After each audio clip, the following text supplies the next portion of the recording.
people often ask why personalization matters. I think particularly with personalized nutrition, it's important because we're all unique. I think what we're seeing in terms of the future is that, while old school supplements aren't necessarily obsolete, there's new technologies, with blood tests, with spit tests, with, smart devices where we're able to know a lot more about ourselves. And that ultimately will provide us more and more guidance to know what could be effective and also be able to track those outcomes.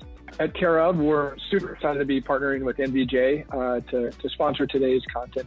This is stuff that, personalized nutrition has always been something that's obviously important to me and critical to Care of, and it's fun to work with Tom and the team. They've always been avid supporters, and excited to hear more with some great content today.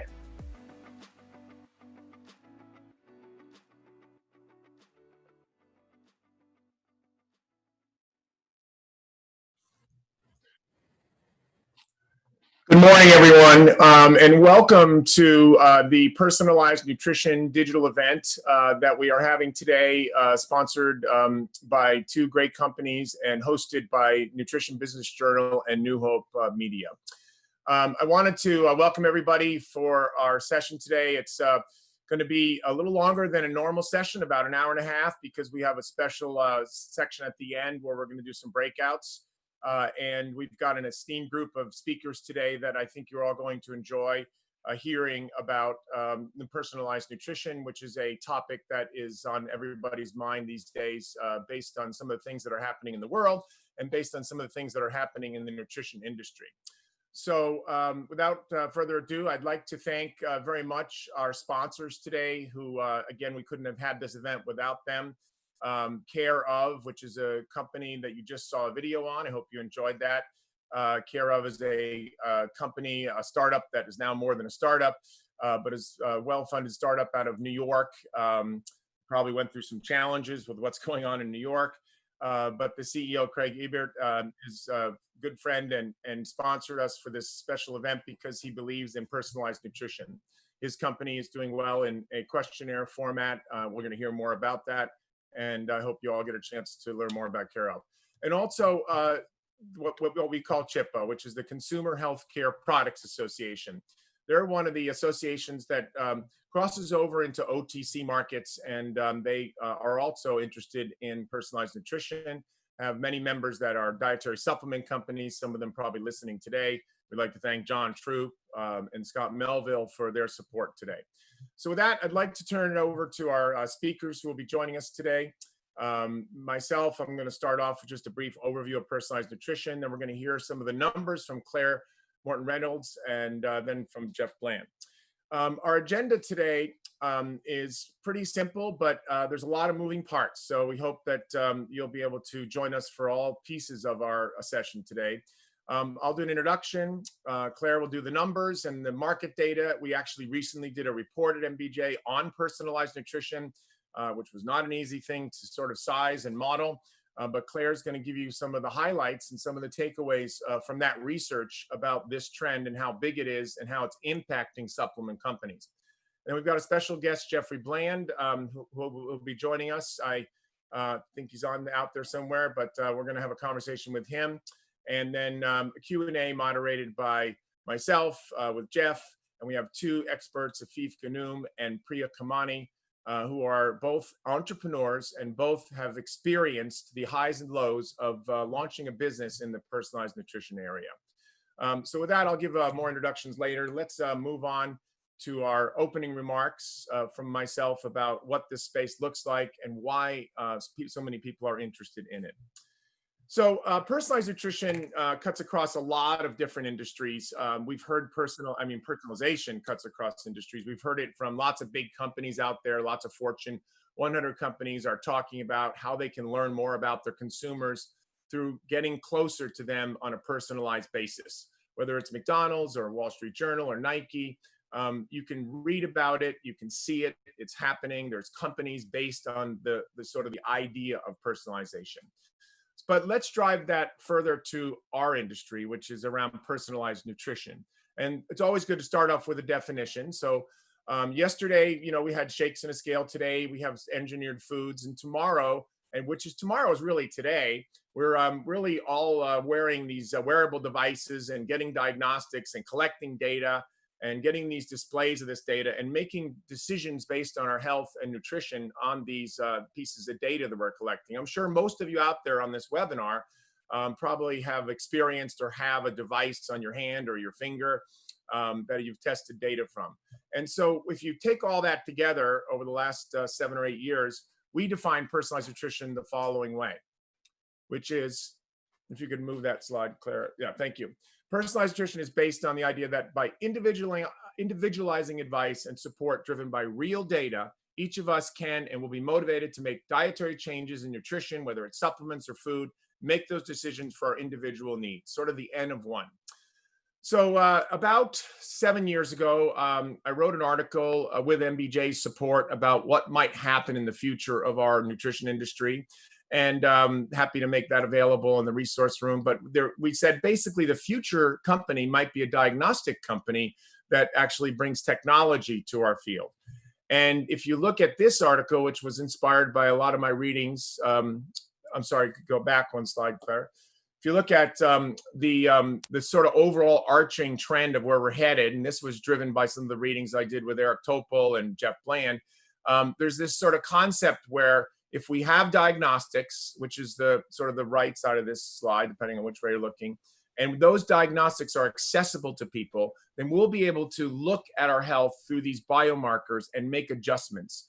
And this is all being driven by, P4 medicine and personalized medicine and precision medicine, and even what's going on with COVID-19. And you can see that as people make certain changes in their nutrition, or whether they take RX product or lifestyle, they can make that change, and then they can have that loop of biofeedback and make a difference in their health. So that's really the concept of this. And most recently, I decided to try a lot of these personalized technologies. So I wrote an article in 19 with, again, NBJ support about what was it like to go through this. So I did 20 different tests, and this article is also available and can make it available to you, and learned a lot of things about what works and what doesn't work.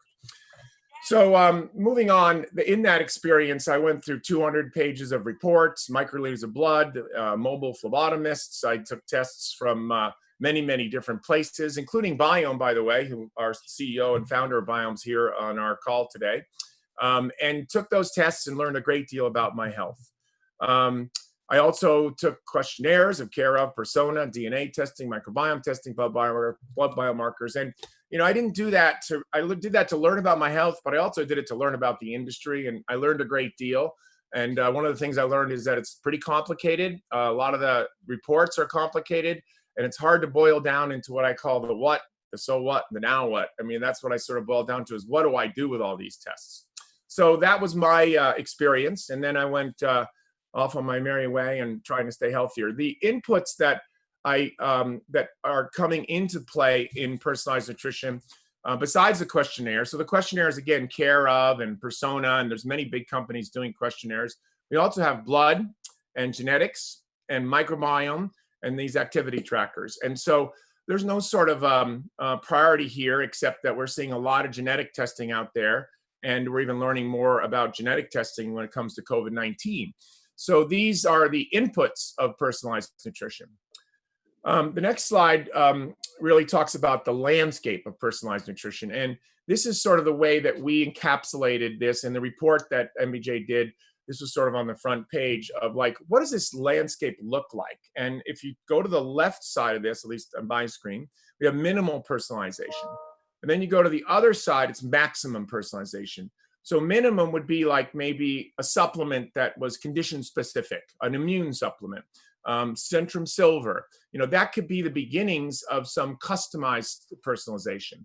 And then you have the survey-based companies, which I mentioned, the tracking devices, the behavior tracking applications like Noom, which is exploding, biomarker tests, genetic microbiome testing.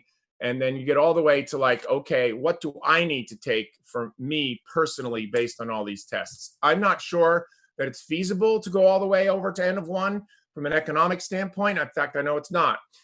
But this is where the landscape exists for this field. So the next slide, Claire, thank you for your help today.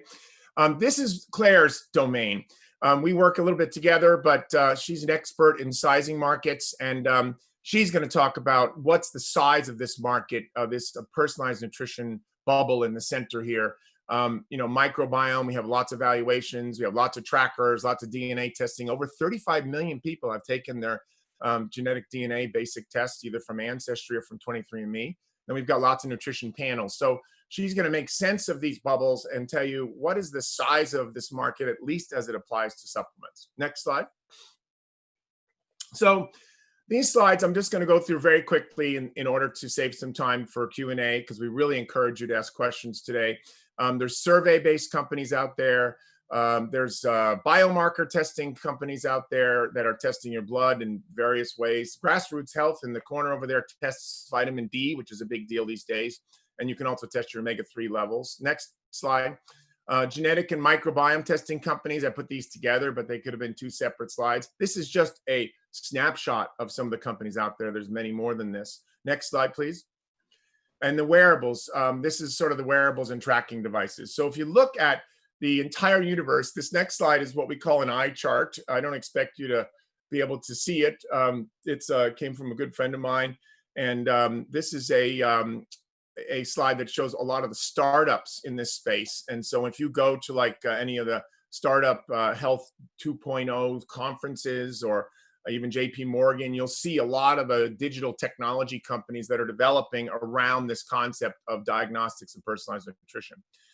So our next slide talks about some of the companies that have invested in this space. So we've got large, major, multi-billion-dollar companies that are taking a gamble and putting money into personalized nutrition. So when that happens, you know it's serious, right? So there's venture capital raised, or there's companies investing. Reckitt has invested in Vitamins. Nature's Way has invested in a special blood gathering device, which is very unique because it doesn't really poke your skin very much than just a small poke, and it just kind of gives you microliters of blood to tell you 9 supplements that you have. I think some of Nature's Way might even be on the call today. And then Pharmavite, a very large, successful company with a brand called Nature Made, has invested in Nourish. And Nourish is another sort of questionnaire-based company, and I think they're striking a deal with some of their supply customers, CVS, to actually get Nourish into the market. So this is a very exciting time for investment. Lots of market validation out there. Arival, Habit, Viome, Care of, these have all raised lots of money in the multi-millions of dollars. So that's the venture market and the investment market speaking that there is some market validation for this space. So with that, what's happened in the market? Don't have time to get into the details of all this. I actually hope our speakers will talk about some of this, because what's worked and what hasn't, what's been successful, what has not. Habit sold for probably a price for less than the investors invested. Arival closed. So you might say, oh my gosh, we're not off to a good start. Ubiome was very successful in the early days, but had some legal and regulatory problems. I think Afif is in that space, knows something about that. And then we have Nestle. Nestle is invested in Persona and also bought another company called Living Matrix. And we have the CEO of Living Matrix on the phone today. So they are investing, and you could say, okay, 3 out of 4 are not making it, but we know that Care of is out there succeeding. Persona is out there succeeding. Lots of other companies are succeeding. What does it take to succeed in this space? And early on, you always have companies that don't make it. So who will be the winners in personalized nutrition? There's a whole bunch of information about how you win in this space, and it's early. But we kind of boiled it down to just a few thoughts that you might take away from this presentation, and also think about questions you might have about this. But here's my conclusions. It's not a fad. It's being driven by consumers. It's proliferating, and capital's being raised. Models are not yet proven, as demonstrated by the last slide. The tipping point is closer, but probably still 3 to 5 years away, maybe accelerated by COVID-19. We don't know. Let's see what happens. And the winners will figure out a way to kind of make it easy for consumers to go through this experience of personalized nutrition and not overly complicated. And when you look about consumer behavior, it's all about motivation and behavior. And we had a speaker at our summit last year by the name of BJ Fogg out of Stanford University. And his theory is that if you something, and again, this is takes a long time to explain the details of this, but it's pretty simple. If it's easy to do, people are going to do it. If it's hard to do, they're less likely to do it, especially with something new. If they're motivated to do it, they'll do it. If they're not motivated, they won't. So you want to be in the upper right-hand corner of this 2x2 matrix, and you want to move past the action line of behavior change. And so me getting blood taken, or somebody getting a phlebotomist to come in and draw vials of blood, that's hard. And that's why people are probably not going to do the blood stuff. But if I could just do a mouth swab to get my DNA, or I can have a device to put on my arm, or I can, pee onto a strip, and that's what vessel is, by the way, and get my nutrients, then that's easy to do. And if it's easier to do, it's likely to happen. So likelier to happen. So that's my conclusion of how you succeed. Who's positioned to win in this space? And then I'm finished today. Is many companies, but we believe that companies are going to need focused capital. They're going to need access to distribution. If they can get into the reimbursement area, they're going to be successful. That's for sure. And here are some companies that, I'm not promoting any of these companies. I just think these are examples of companies that have what it takes to make it into this space. And they certainly have capital. And so if you have capital and you understand where this space is going, we think this is the future. And I'd like to thank you for my time today and introduce our next speaker. And again, if you have any questions, please go to the chat room. I didn't say that in the beginning, but we have a chat function on this. And then at the end, we have breakout sessions. If you got an email with a breakout session link, then you can join us for the breakout session. I think it was limited to the first 70 people. Both those should be in your invitation email. But please ask us questions, because we're going fast and we have a lot of information. With that, I'd like to introduce our next speaker, who's Claire Morton Reynolds, Senior Industry Analyst at Nutrition Business Journal. I had the pleasure of working with her for many years, and we go back and forth on sharing lots of data together. But she's an expert in this area and is in the area of nutrition, and has recently put those talents towards personalized nutrition. So Claire, tell us about the size of this market, the growth of the market, and what you see in the future. Claire? Thank you so much, Tom. I am really looking forward to presenting NBJ's latest data and insights with all of you this morning, or afternoon or evening, wherever you are. So Tom and I were talking last week about our presentations and our content, and he asked me, the gist of this needs to be, what do you think about this personalized nutrition from a market perspective? Is it a niche? Is it a trend? Is it a mega trend? Like, what is the potential? That's what people really want to know. And so I think, as I go through NBJ's data and insights, what this is really going to show is the true market potential for personalized nutrition.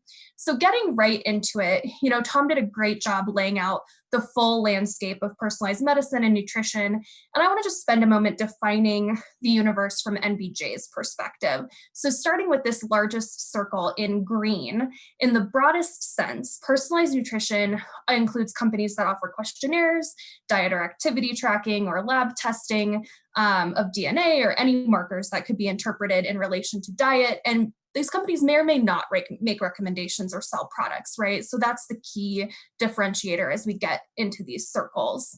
So these companies in green are providing testing results, not necessarily selling any additional products, not necessarily making recommendations.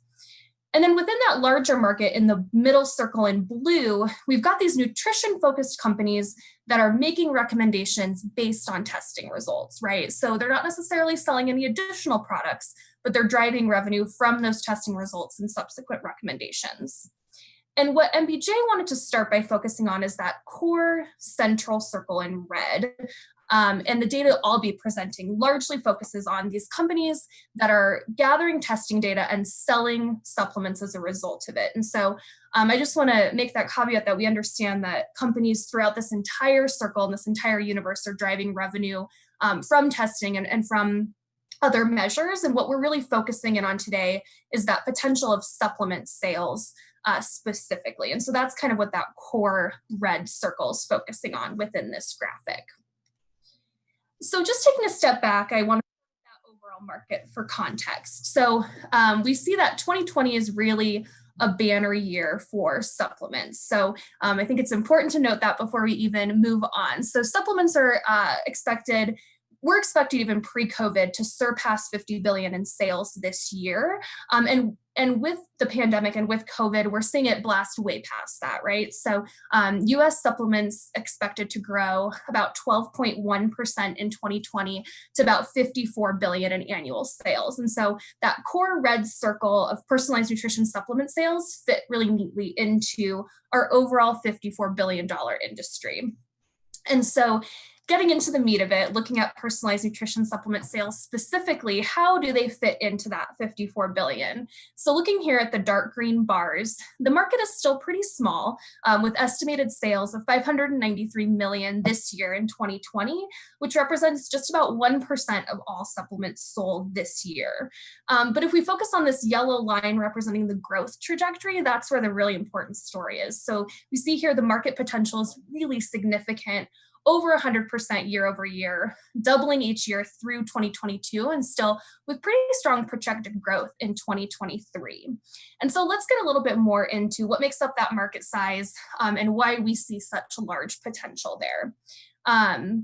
So speaking to that potential, if we look forward to our estimates in 2023, we see that branded personalized supplement sales are projected to represent 6.4% of the total market by 2023, which is considered really significant market momentum, moving from just 1% of a market to over 6% over the course of 3 to 4 years. And again, this is revenue just driven from those supplement recommendations. And so just really quickly, Tom had this slide up earlier and I stole it here as well, just to kind of touch back on that landscape of personalized nutrition. And as Tom said, we work together to really define this space and kind of built it off of this landscape. And so we see companies, at NBJ, we start looking here on the left at survey-based kind of through the maximum personalization. And we see that not all testing types are currently generating supplement revenue, but most of them are. So we really wanted to segment the market out by testing type. So when we look at the overall market, here we're looking at a pie chart of 2019 personalized nutrition supplement sales by testing type.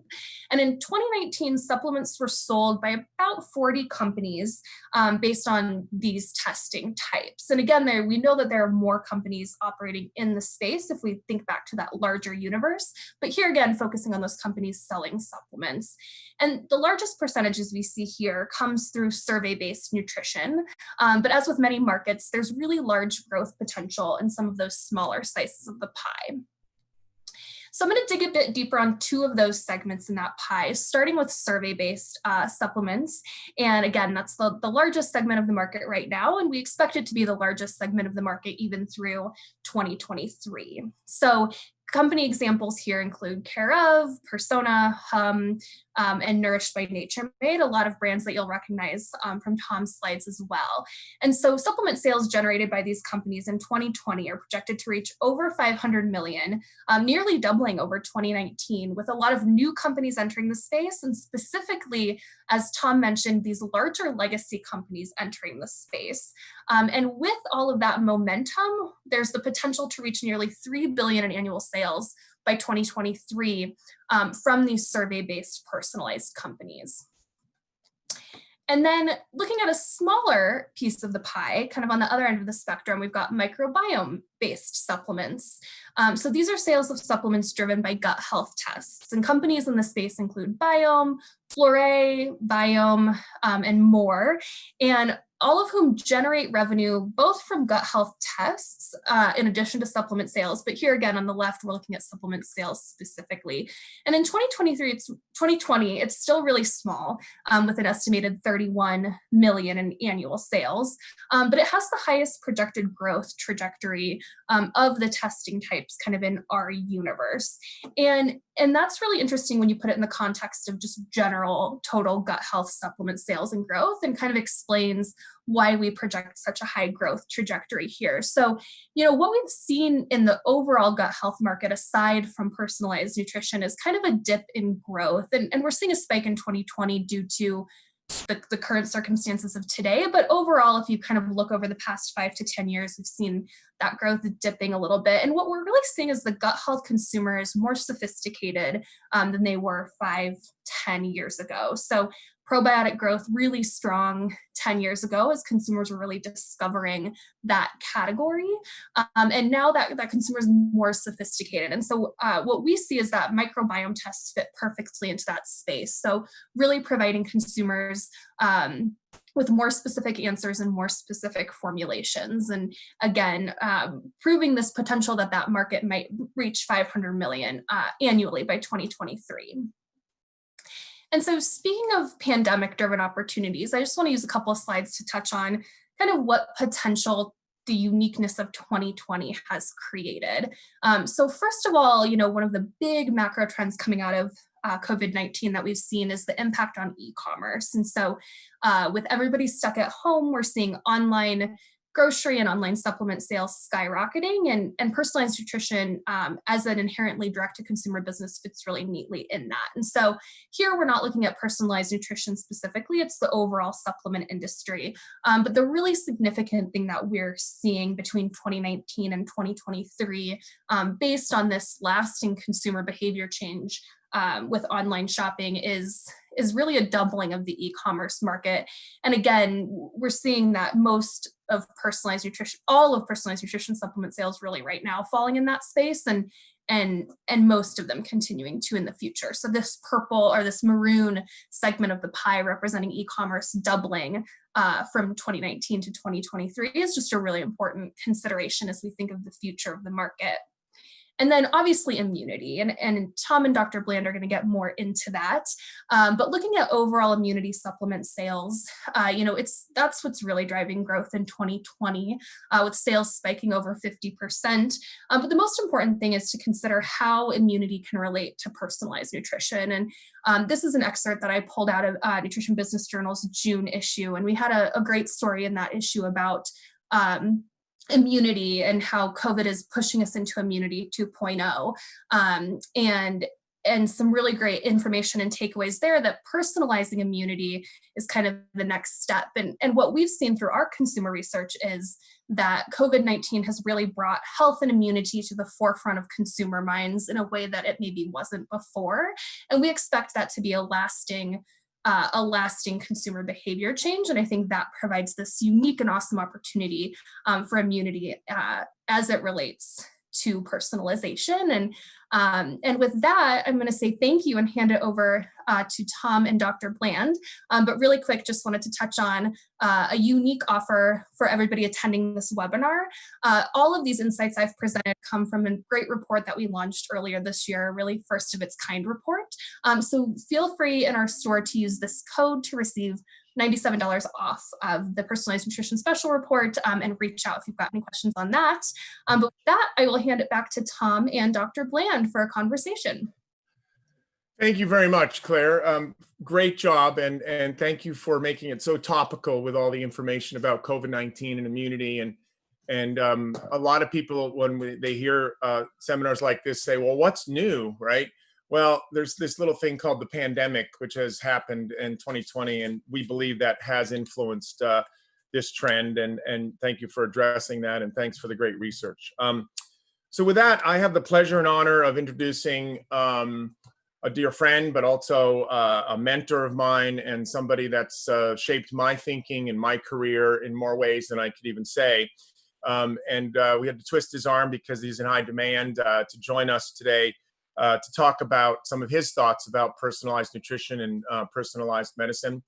Dr. Jeffrey Bland is an expert and a guru in our space. The best introduction I could give is he's considered sort of the father of functional medicine, which is one of the big areas of movement in healthcare and medicine. Was the co-founder of Metagenics, one of the top practitioner companies, and has gone on now to work and develop the Personalized Lifestyle Medicine Institute, which is his way of sort of giving back to with this big trend he sees in healthcare.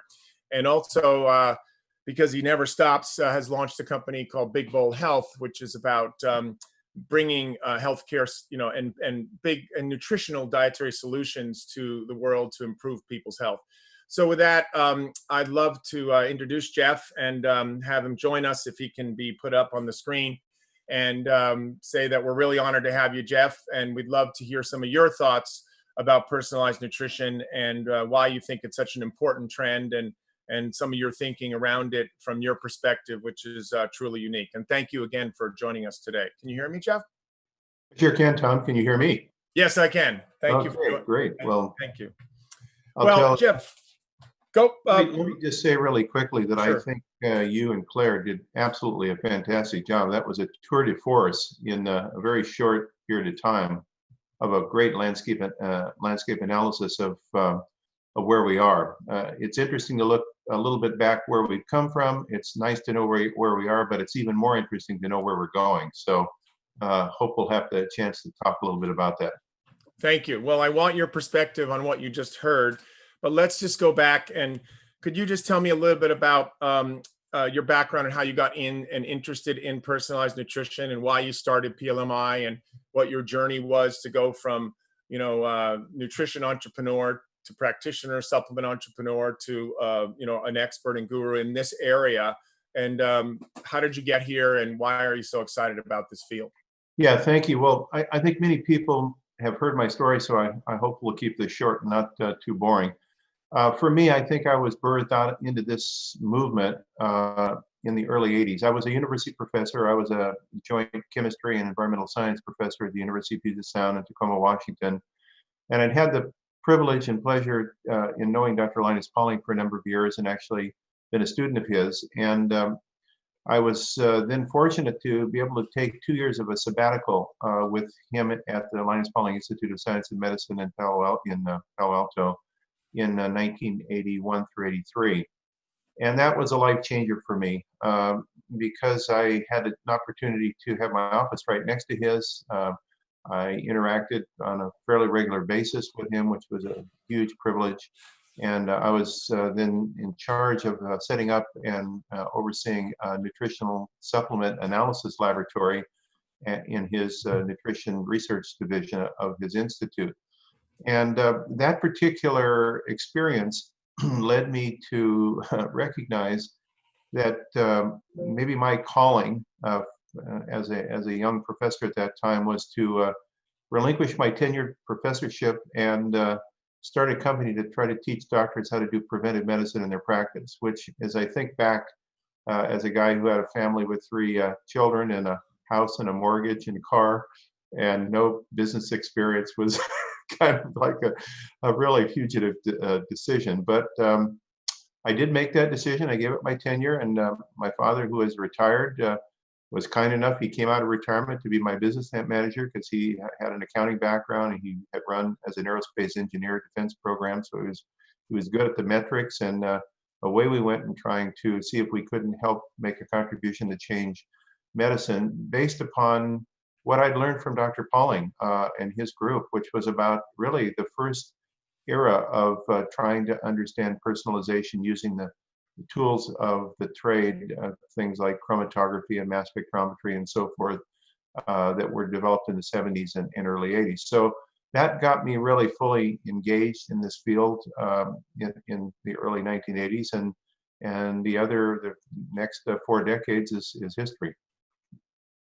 So ramp forward to PLMI. Why personalized nutrition and where do you think the field is today? And I want to ask you about some of your latest writings in this area as well as to how you see the field before we get into the COVID-19 question. Yes, what I believe has happened is a very remarkable sea change, which underlies all of what you and Claire so eloquently talked about earlier that shapes this industry. And that is at the turn of the century, as we went into the Rose Garden with Bill Clinton and heard about the Human Genome Project, a lot of people in the pharmaceutical world felt that that was going to tell us exactly what gene was necessary for us to develop what drug to produce what outcome. It was going to revolutionize pharmaceutical science. And there's been, as we all know, a degree of disappointment because the more we learned about genes, the more we learned that that model is really not very applicable because there are very few conditions that are really related to one gene defect for which you then find one drug to treat it. And so the blush was a little bit off that field But actually, there was a much bigger thing that was discovered that is the frame shifter. It's a seismic event in all of healthcare and nutrition and medicine, and that is to recognize that the variability in our genetic underpinning was much more varied than we thought, based upon these things called single nucleotide polymorphisms, or SNPs. And it is true that human beings, one to another, in terms of the genes that we possess, are extraordinarily similar. In fact, over 99% similar, one person to another. In fact, in terms of genes, we're 97.4% homologous to chimpanzees, which for some people really gives a lot of pause for reflection. So you might say, well, gee whiz, if we're that similar in our genes, then, what's the big deal about personalization? But what we have learned is that there are these one letter changes in our genes, these called single nucleotide polymorphisms, or abbreviated SNPs, SNPs. And these are, in individuals, vary by more than 3 million changes in our genetic structure. So we have the same genes in a gross sense, but the actual chemical coding for those genes may vary slightly from individual to individual based upon these SNPs. And then the question was, well, when you know your SNPs, then do you have better information about how you differentiate yourself from another individual? And that led then to a flurry of development in the early 2000s into a field in our area called nutrigenomics, the combination of nutrition and genomics, looking at these SNPs and asking, could we define certain SNPs that were related to certain nutritional needs? And of course, the one that everybody is familiar with, because it's probably the most dominant, is this one which relates to folic acid utilization, the tetrahydrofolate, methylene tetrahydrofolate reductase gene, MTHFR. And suddenly, this was the entree point for many individuals in our field into nutrigenomics and genomic architecture through the MTHFR gene. And everyone jumped on the not everyone, many people jumped on the bandwagon. But as you pointed out, sea change, if I could kind of summarize all of this, and I think it's the vector, which is not just a fad, it's not here today and gone tomorrow, is that the nature of what we have been doing in healthcare over the last, let's say the last 100 years, is built around what I call a public health model, or a community or population health model.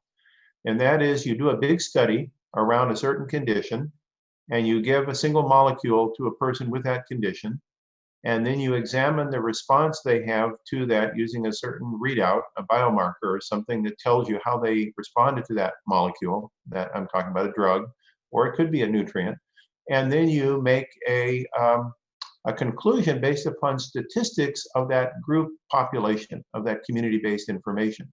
And from that, you get a mean or some type of variance, and then you have a standard deviation about the mean, and then you set up what you call a normal range, or a effect size, based upon how that molecule affected the population at large.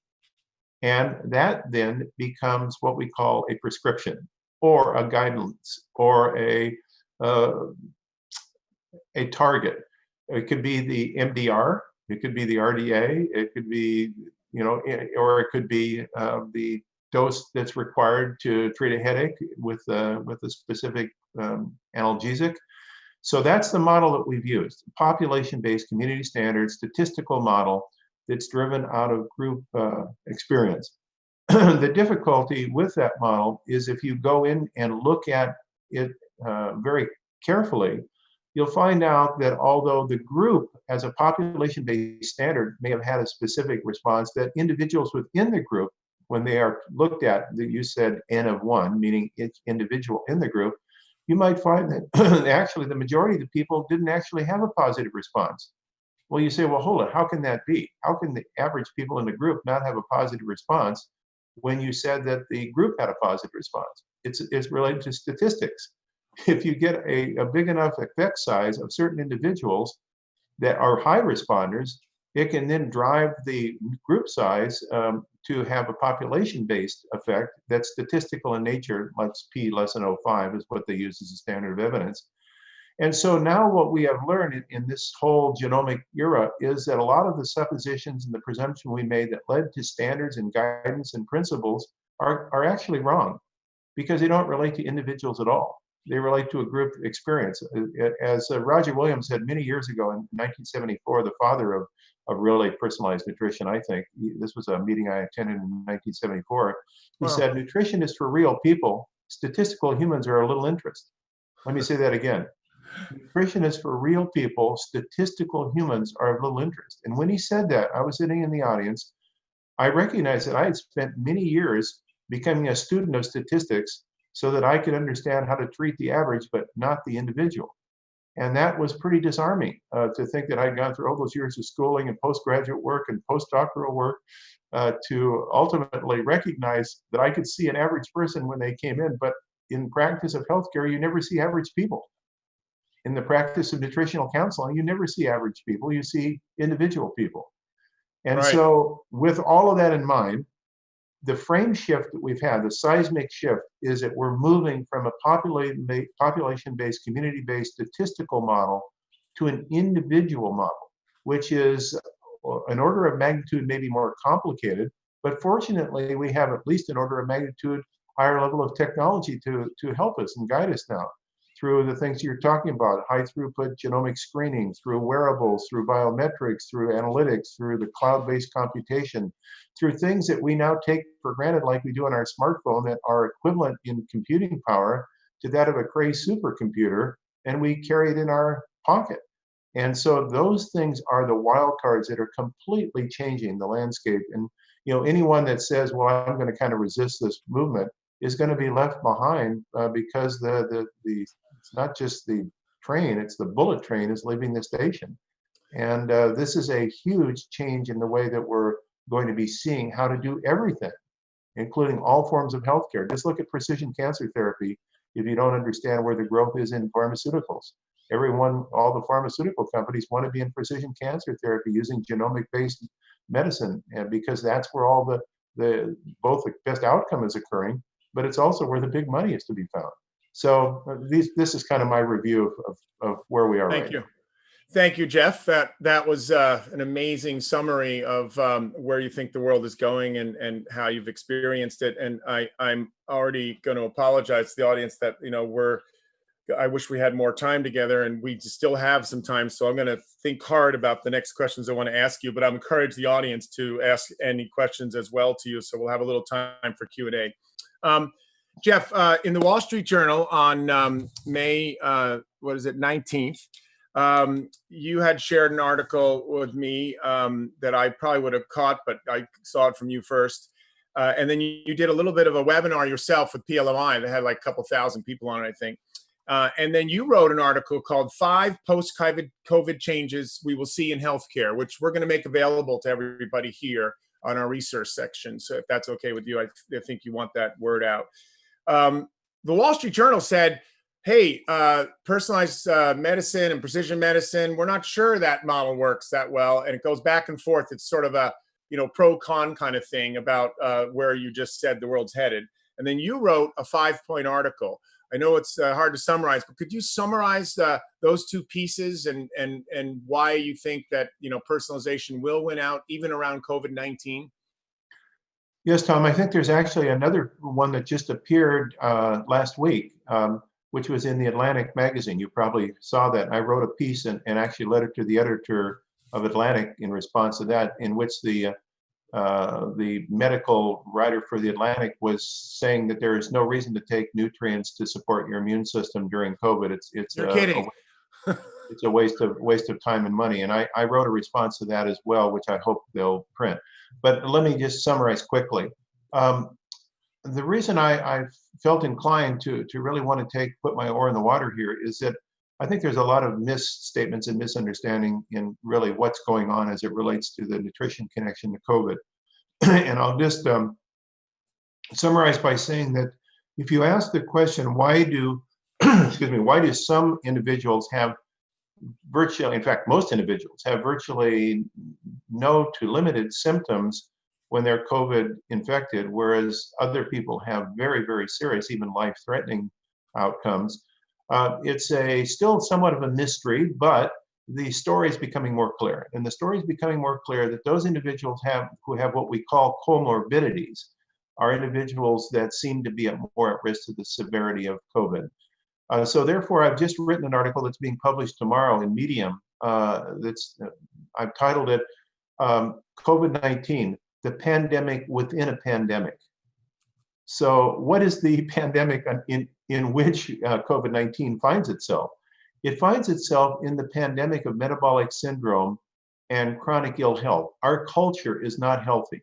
We have all known that. The absence of disease does not mean the presence of health. Da-da. Let me say that again. The absence of disease does not mean the presence of health. And what we have is over 30% of the adult population that has insulin resistance, metabolic syndrome, hypertension, dyslipidemia, and obesity. And those are the exact characteristics that are associated with a condition called metabolic inflammation or sterile inflammation, for which it is the incubator for infectivity and severity of COVID-19 as a consequence of the ACE2 binding site and the effects of the aggravating hormone called furin. I could go into great detail, I won't. But let's just probably lose us if you go into detail, Jeff. Let me just suffice it to say that an unhealthy population, I'm not talking about a sick population, because if you ask, what is a comorbidity? A comorbidity is not a disease. It's a functional condition of ill health that precedes the disease. And we have all sorts of people that have their physical exams, and the doc says, well, you're not diseased. They go home, but they're not well. They have the markers and I guess we call them biomarkers, or the physical attributes, metabolic attributes of being in the situation of insulin resistance and metabolic inflammation. And metabolic inflammation is the incubator from which COVID loves to infect. And so what we say is, are there any relationships between nutrition and metabolic syndrome? And I would say the only known treatment for metabolic syndrome is lifestyle. And the only known treatment that really works for metabolic syndrome, insulin resistance, is personalized lifestyle, because one size doesn't fit all. This is the absolutely revolution I'm predicting, and I'll stand on my prediction. People will come back and invent over the next 2 years this construct that if we don't cure this metabolic syndrome, we're going to be at risk to these viral pandemics on a regular basis. And part of that lifestyle is also nutrition, in the sense of dietary changes, dietary foods, but also supplements, right? I mean, I want to remind that we probably have a lot of supplement executives on the phone here, and we live in that dietary supplement world, that $50 billion industry. But that's part of lifestyle change, nutrient intake, right? Oh, absolutely. Because if you start asking the question, what is the immune system fed by? And what are the piece parts of the immune system? You've got the innate immune system and the acquired adaptive immune system. They have different piece parts. Each one has a different kind of appetite for different nutrients. And so if you start really differentiating the immune system's function down into its nutrient needs, and then ask, what are we eating and how are we getting those nutrients and how are they absorbed and utilized in individuals in the Western population, it's a pretty sad story. It's an opportunity story is what it is. And that's where this future of immunonutrition is going to be a hugely important advancing frontier. So Claire, we're gonna move to Q&A here, but could you move 2-3 slides forward to the immune slide? This is a slide that you all can take away from you. Its source is the person who's just been speaking to you, Jeff Bland. It probably requires more time than we have to explain, but I thought people would really appreciate this in terms, again, of personalized nutrition and a personalized approach to the immune system. Could you just briefly comment on why COVID-19 and our awareness about immunity around this slide is going to potentially accelerate this trend that we're seeing? Yeah, thank you, Tom. This is something we put together with this new company that I just started because I've been so motivated by this whole concern about personalized immune support. And so what we started to recognize is that supporting a damaged immune system really is not probably the best focus. You don't want to make your damaged immune system more active. What you want to do is you want to balance your immune system and improve its function, which I call immunorejuvenation, because it turns out every 100 days, the cells that make up our immune system are regenerated from our bone marrow. Every 100 days, we have a new immune system. So the question is, do we want that immune system to be the same as it was, better than it was, or worse than it was? And we have some opportunity by asking the right questions, which comes down to personalization as to how we're going to recreate our immune system. It's one of the most vital, rapidly turning over parts of our body systems. So that's what I say is a real opportunity for this personalization, is this immunorejuvenation concept, moving us away from just supporting a damaged immune system to kind of turning back the clock, so to speak, and immunorejuvenating our system to be more functionally capable. Great. We're not going to get into what nutrients and supplements do that. I'm sure there'll be questions about that. Jeff, I'd like to thank you for your time today, and we're not letting you go yet. So if you stay with us through Q&A and the breakout rooms, that would be great. There will be a breakout room with Jeff as well that some of you are going to, and I'll be there and we'll have an interesting dialogue. So thank you very much, Jeff, for those incredible comments. With that, I'd like to introduce two other experts that we have and people that have experienced personalized nutrition from the entrepreneurial side, because we like to focus on the business side of Nutrition Business Journal. And Priya is a MBA from Wharton and a doctor, so she's got advanced lots of credentials, and was also the CEO of Living Matrix Corporation, which was a diagnostic type of questionnaire company based on functional medicine, which you heard that Jeff was very much involved in out of IFM. And she has created this company, and then just recently, I think it's public now, I can say it, Priya sold to Nestle, and Nestle also bought Persona. So Nestle Health Science is a $4 billion behemoth, is moving into the space, and Priya is now a division, or she's still running the company under that. And we'd like to hear a couple things from her. And then Afif Ghannoum is the CEO of Biome Health. So you saw the microbiome numbers that Claire put up and I put up.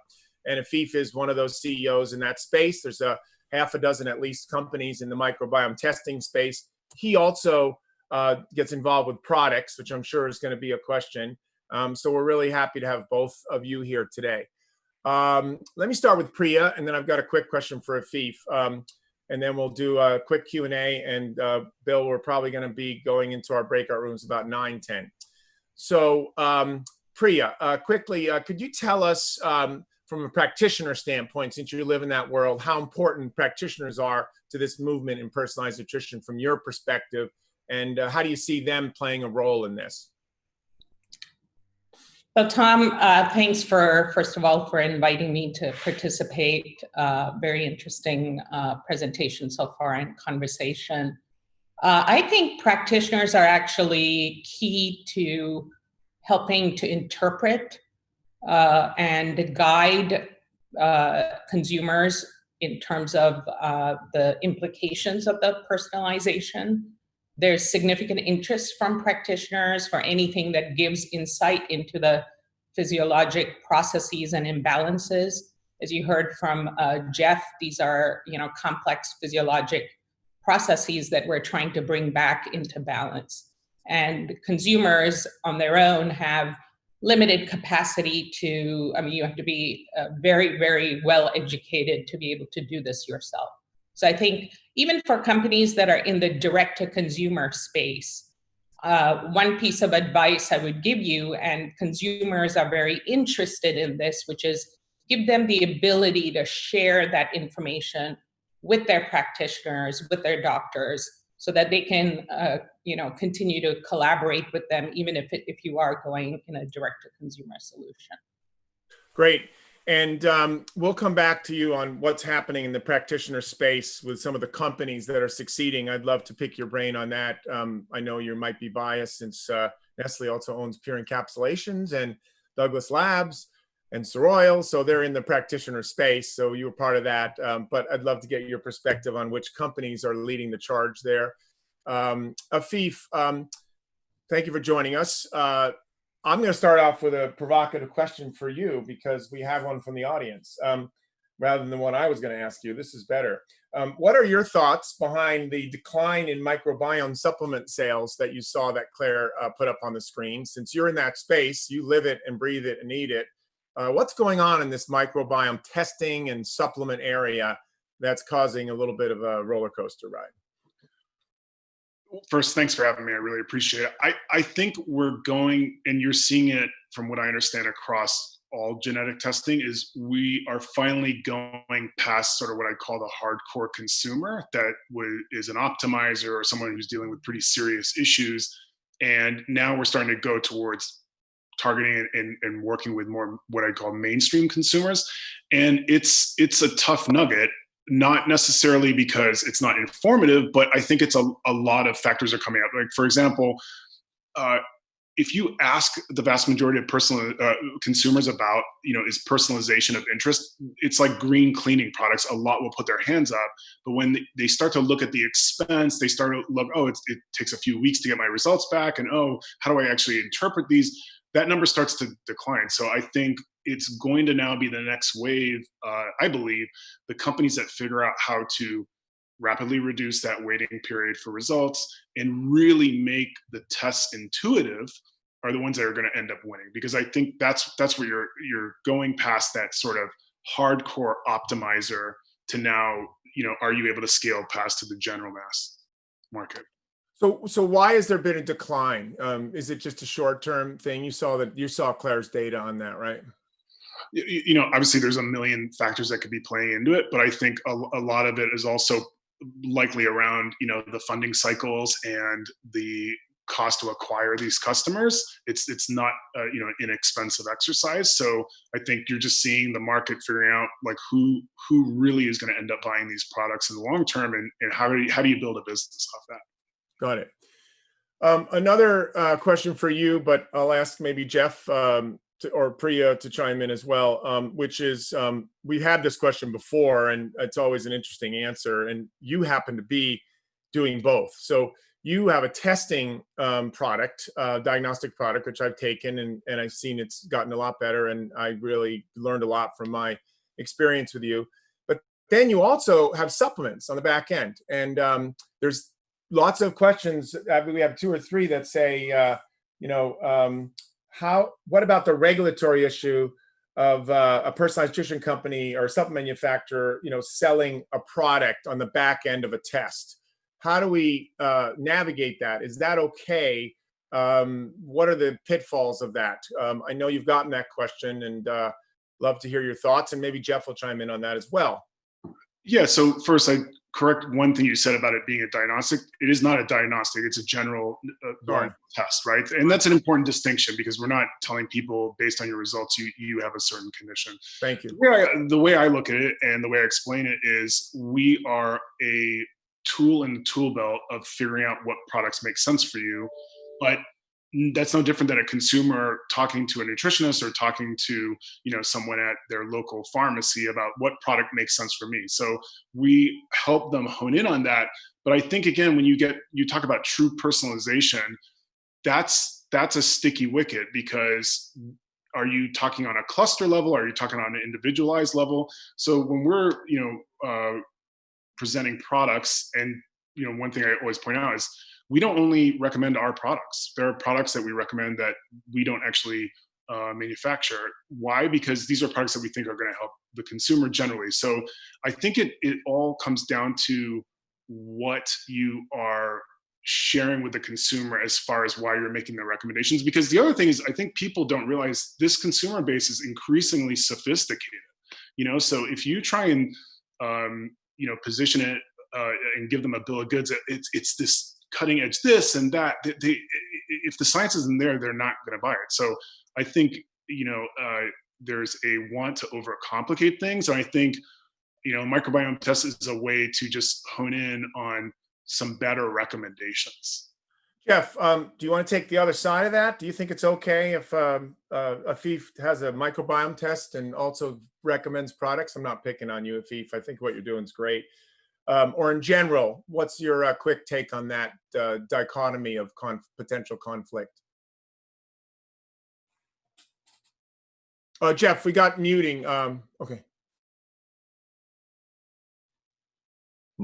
Yeah, there you are. There you are. Thank you. Okay, great, thanks.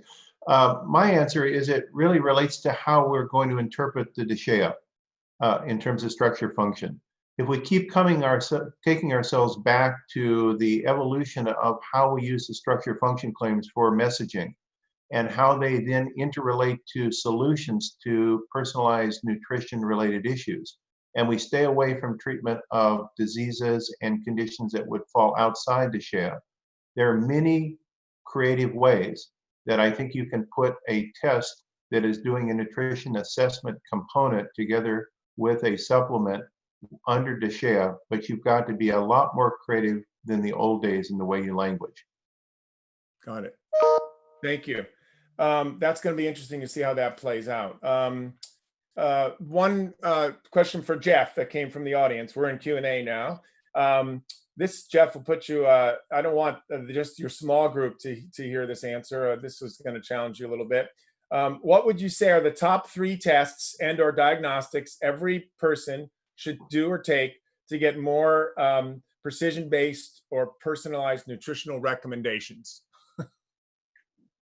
Well, I think, first of all, I believe for all sorts of reasons that everyone should have a genetic evaluation done. I think that book of life, which is what our gene is, that information hopefully doesn't change and it becomes accessible in different levels over time as we learn more. So a gene test to me, and I'd say a full genomic evaluation would be the Cadillac. Secondly, I think— By the way, you can get your full genome now done for under $1,000, right? Yeah, now it's under $700. Yes, $700. exactly. Used to be 5 years ago. But at least start with Ancestry or 23andMe. You know, so you've got a good start there, or some DNA Life or any one of the other companies in our space. There are many good companies. Secondly, I think that a person having at least some kind of a wearable gives them real-time biometric information is very important, and there are many really good wearables because it introduces an individual to themselves in a different way. It's not just a fitness tracker. It can tell them things like their heart rate variability, or it can tell them their sleep patterns, or it can tell them their blood sugar or their blood pressure, or there are many variations on the theme for these different wearables, but something that will help them to monitor their function. Because I think part of the difficulty we have with personalization is that people are not reintroduced to themselves as an individual. It's like, Jeff Bland, here is you every day, rather than Jeff Bland, you are a patient of a doctor, or you are, you know, a person that just is in a group. No, it's you, and this is how your life goes by how you are active, how you're eating and moving in the planet. Jeff, so I use the Oura Ring, and during COVID-19, I experimented with taking additional amounts of magnesium threonate and melatonin to see if it changed the markers on my quality sleep. So I'll tell you that story sometime. So I agree with you. Some kind of device. What will be the third test? Well, and the third is, you know, we only know what we eat if we measure it. And what's the classic marketing? That which we measure is that which we do something about. If you don't measure it, you don't really understand it. So I think an evaluation of our nutrient intake through some type of an instrument, generally a pen and paper instrument or a computer-based model, gives us then information. Admittedly, these tables of nutrient contents of foods are not up to date, and we can criticize that they're not accurate. But it's, you know, people say, what's a number you can say that multiplies 0 by and get something? And the answer is no number can you multiply 0. So you want to have some data about what you're eating in terms of your vitamin, mineral intake, your protein, carbohydrate, fat, all those kind of things. So those are the 3 places I'd start for personalization. So I heard questionnaire, some kind of device, and a genetic test starting with 23andMe or Ancestry, or one of the basic ones, which you can get for $100 at any grocery or any pharmacy, I think. So there's a place to start. Yes. Good. So with that, Priya, we only have like 60 seconds left. We have to move into the groups. So this is a challenge. Could you answer this question from one of the audience members? What is being done to fix the gap in medical schools that are not teaching nutrition extensively? Used to be that you had like 6 hours of nutrition. Is there anything being done to fix that? If you could just answer that briefly, and then we'll move into the breakouts. I would say that there's certainly more education around nutrition, but definitely not enough yet. So we're getting better, but it's not fixed. The gap is closing, but not done yet. And I know there's more to that answer that maybe we can address in the breakouts. So with that, Bill is the guy behind the scenes here, and Sean, we're going to switch to now the breakouts, which is an experiment. We're trying to sort of have a dialogue to continue going. We've got a good 20 minutes, unless you can stay a few minutes extra. We'll do that very quickly. If in your invitation email, there were 2 Zoom links. If you're invited to a breakout room, you got a second Zoom link. It's that simple. Don't click on the one you came to this one. Click on the other Zoom link, and you'll end up in a breakout room with one of our experts. So I just want to announce really quickly, and moderators. So thank you to Noah Verades, Rick Polito, Tom Blue, Sherry Zhang, Craig Elbert. I mispronounced his name before. Craig Elbert, and thank you for sponsoring, Craig. John Troop from Chippa, thank you for sponsoring, and Bill Giebler. And in those breakout rooms, we'll have some of the experts that you've heard on the phone, Jeff Bland, Claire Reynolds, Afif, and Priya. And we welcome the discussion to continue then, and then we'll end the formal overall session right now. Thank you very much. Thank you for joining us today. Thank you to all of our speakers for this time you gave us and for the insight on this very exciting opportunity for all. And hope everybody stays healthy and happy at home. And we'll see you in the breakout rooms. Thank you.